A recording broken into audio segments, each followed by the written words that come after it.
E hoje nós vamos falar um pouco de biossegurança. Dentro da biossegurança, nós temos vários temas, mas um desses temas que nós vamos abordar hoje nessa aula é sobre os EPIs hospitalares, tá? Equipamentos de proteção individual da saúde.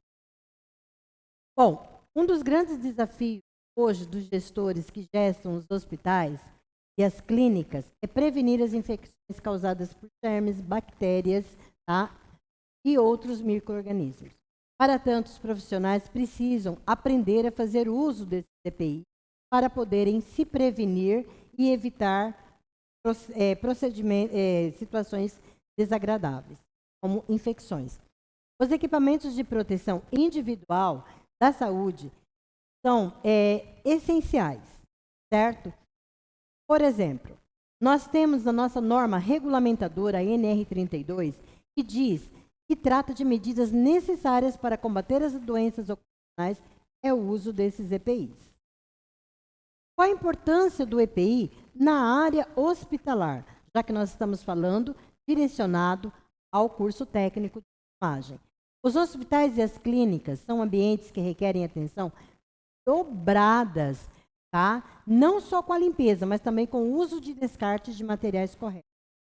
Afinal, o perigo de contaminação nesses lugares é muito maior do que em outros lugares. Os EPIs, ele evita o risco de doenças, né, para o colaborador, tá? E também ajuda a evitar que essa doença se propague aos acompanhantes dos pacientes e outros profissionais que trabalham dentro do hospitalar, tá? Quais são os EPIs, equipamentos mais utilizados? Nós vamos abordar o que nós usamos no dia a dia dentro de um hospital. Principalmente, luvas. Por que luvas? Porque a nossa mão, ela leva, tá, micro-organismos. Nós fazemos contaminação cruzada. Por que cruzada? Porque eu pego de um paciente e levo para outro. Então, se eu for manusear um paciente, eu preciso usar luvas. Terminei de manusear o paciente, eu descarto essas luvas. Isso é um meio que eu também utilizo para não contaminar. A luva, ela pode ser estéril, como ela pode também ser de procedimento. Nós dizemos que luvas estéreis são luvas calçadas em técnicas, são totalmente estéreis. As luvas de procedimento é essa que eu vou usar para manusear o paciente, fazer uma troca de fralda, tá? Fazer uma troca de cama. Então, eu vou usar a de procedimento. Óculos de proteção. Qual a importância do óculos de proteção dentro do EPI? Quando eu vou aspirar um paciente, certo? Ele pode tossir, ele pode soltar secreção. Essa secreção, se ela entrar em contato com os olhos, que é mucosa, vai trazer grandes problemas. Às vezes pode haver sangramento, né? Fluidos corporais podem nos trazer consequências. Por isso, o óculos. Avental. Por que eu uso o avental? Também para evitar a contaminação. Nós temos dois tipos de aventais. Nós temos o avental cirúrgico, que é usado dentro do centro cirúrgico, que geralmente são aventais de algodão, e nós temos os aventais mais comuns hoje, usados dentro de um pronto-socorro, por exemplo, que seria o avental de TNT, que é para procedimentos e descartáveis.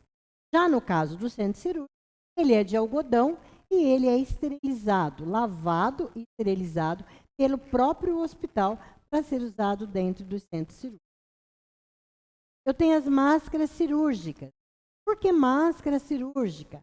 Né? Porque ela é mais fina, ela é uma máscara que é para ser usada dentro do centro cirúrgico. Porque se uma pessoa vai para o centro cirúrgico, ela não está contaminada, certo? Então, geralmente são limpas, certo? Aí, o que eu vou fazer? Eu vou usar a máscara cirúrgica, que hoje é usada, que nós usamos hoje para evitar a contaminação da Covid, tá? Então, são máscaras mais finas, mais fininhas. Bom, por que eu preciso usar sapato fechado? Tem uma coisa meio estranha falar sobre sapatos, mas é de suma importância você usar sapatos fechados. Isso também está na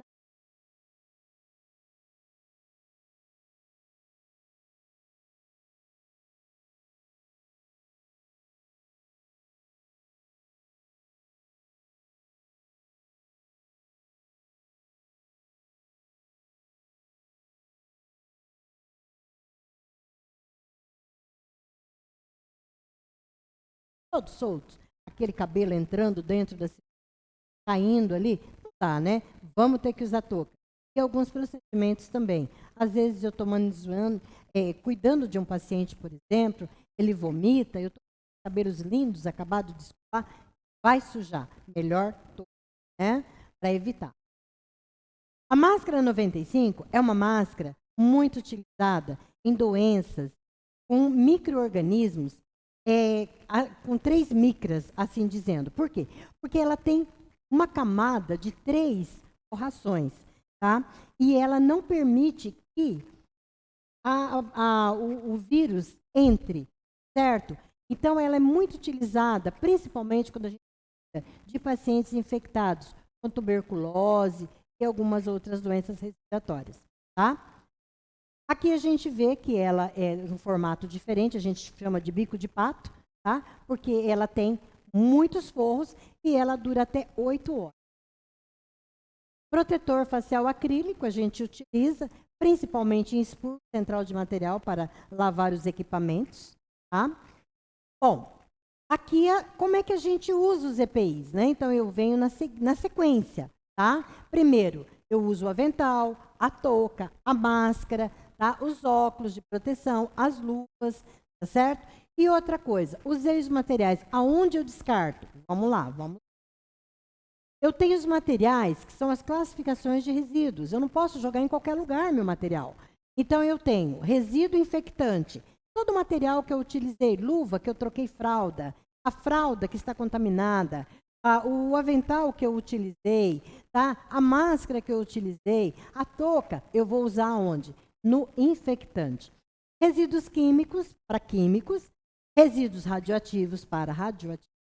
E nós temos o resíduo comum. O que seria o resíduo comum? Então, eu estou lá no hospital, tal, eu lavo a minha mão, aquele papel toalha, resíduo comum. Aquela marmita que eu comi lá no hospital porque eu estou doente, resíduo comum, certo? Resíduo perfurcortante, aquela punção que eu fiz, aquela agulha que eu espetei no meu paciente, né, que eu puncionei meu paciente, é no resíduo. A seringa, no resíduo. Ok? Então, tudo que estiver perfurcortante, perfurcortante. Resíduo infectante. Tirei uma sonda, tá? Vou jogar a sonda onde? Resíduo infectante. Tirei uma equipe de soro. Ok? Beleza?